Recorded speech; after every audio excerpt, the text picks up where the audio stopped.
Ed Miliband's 100-pound boiler tax, the heat pump mandate that's about to hit your wallet.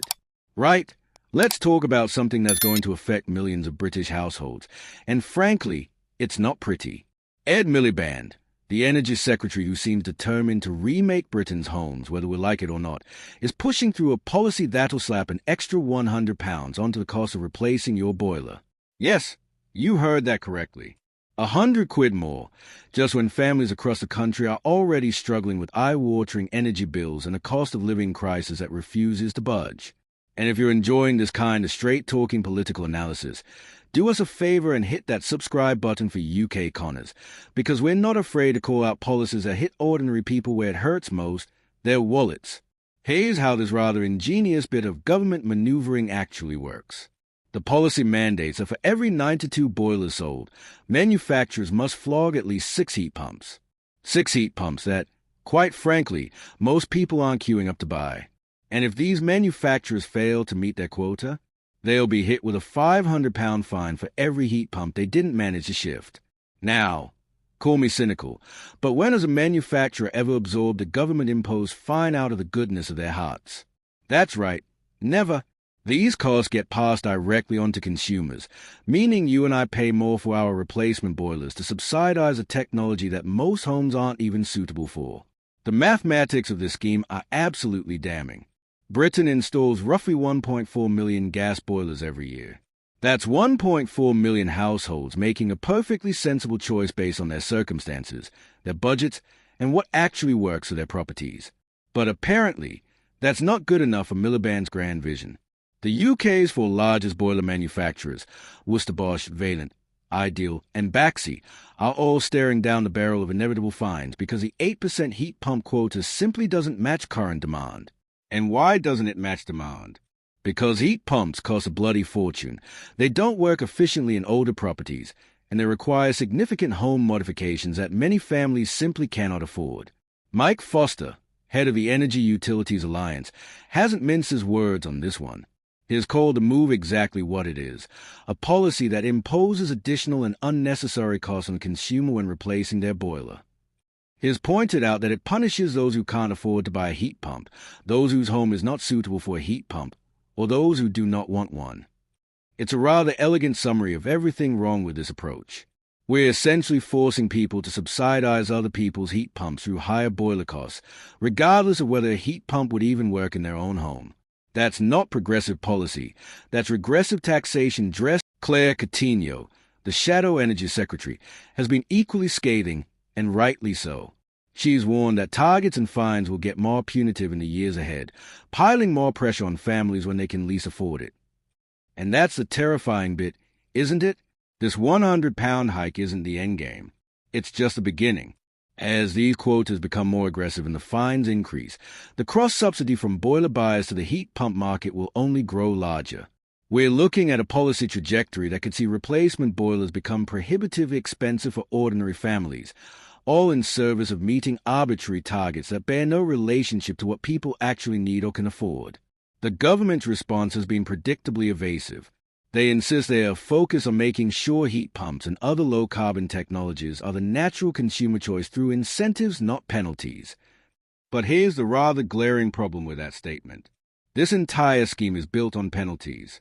The manufacturers face fines, which get past consumers as higher prices. That's not an incentive. That's a stick dressed up in the language of carrots. They've thrown in a mention of the warm home discount for 6 million families, which is all well and good, but completely irrelevant to the millions of others who will be paying more for their boilers to subsidize a policy that doesn't benefit them in the slightest. Earlier this month, Coutinho laid out what a genuinely different approach might look like.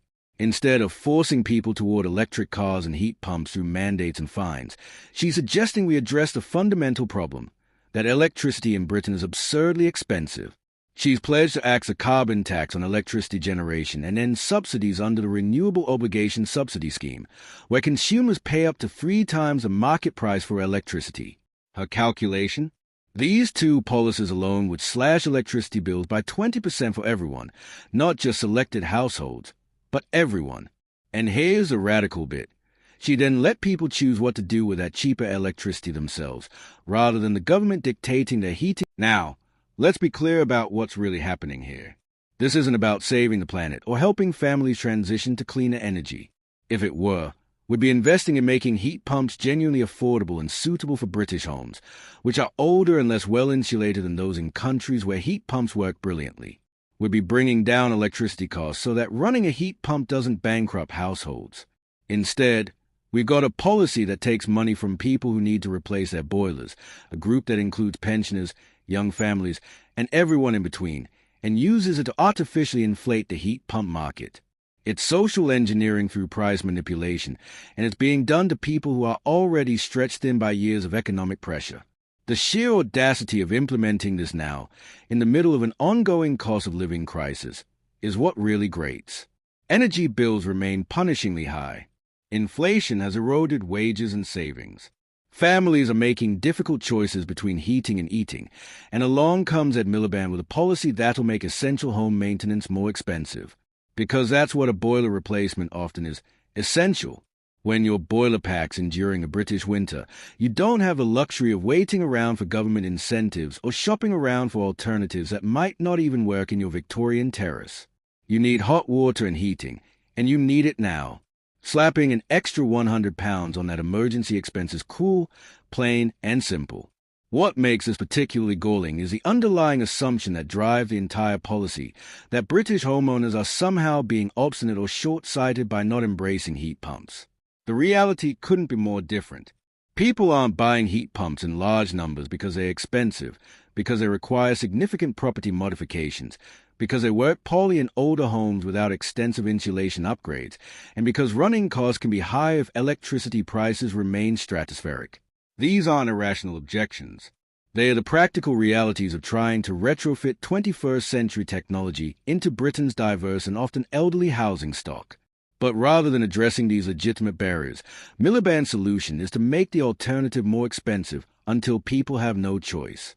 That's not leadership, that's coercion. The policy also exposes a broader problem with how this government approaches environmental policy. There seems to be a fundamental disconnect between the comfortable world of Westminster policymaking and the lived experience of ordinary people trying to keep their homes warm and their families fed. It's all very well to have ambitious net-zero targets and grand visions of a carbon-neutral future, but if the path to get there involves making life materially worse for millions of people who are already struggling, you've lost the plot. Environmental policy needs to carry people with it, not drag them kicking and screaming through punitive costs and restricted choices. And let's talk about the manufacturers for a moment, because they are caught in an impossible position. They are being told to sell product that consumers don't want in sufficient quantities to meet government quotas, and if they fail, they'll be fined. It's a lose-lose situation. Either they eat the fines and potentially go out of business, or they pass the costs on to consumers and face the backlash from angry customers who quite reasonably don't understand why their new boiler costs more than it should. The whole scheme assumes that manufacturers can somehow create demand through sheer force of will, which is magical thinking of the highest order. You can't sell heat pumps to people who can't afford them or whose homes aren't suitable for them, no matter how many fines you threaten. This policy perfectly encapsulates what's gone wrong with British energy policy more broadly. We've got some of the highest electricity prices in the developed world, largely thanks to poorly designed subsidy schemes and carbon taxes. We've committed to aggressive decarbonization targets without ensuring that the alternatives are actually affordable and practical for normal households. And we're now using regulatory sticks to force people toward technologies they are not ready to adopt, rather than doing the hard work of making those technologies genuinely attractive through lower costs and better performance. It's governance by diktat rather than governance by consent, and it never ends well. So here we are, facing a £100 hike on boiler replacements, with a promise of even steeper increases to come as quotas tighten and fines escalate. Millions of households will pay more for essential heating equipment they need, subsidizing a market for product they can't use or afford. The manufacturers will be caught in the middle, facing fines they'll inevitably pass on.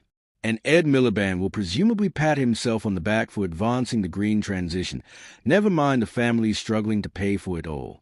It's a masterclass in how not to do environmental policy, a cautionary tale in what happens when ideology trumps practicality, and it's going to hit British households hard. If you want to stay informed about policies like this that directly affect your wallet and your life, make sure you're subscribed to UK Connors. We'll keep bringing you the straight truth about what's happening in Westminster without the spin or the excuses. Because when politicians start reaching into your pocket, you deserve to know exactly why and whether there's a better way forward. And right now, on this boiler tax, there absolutely is.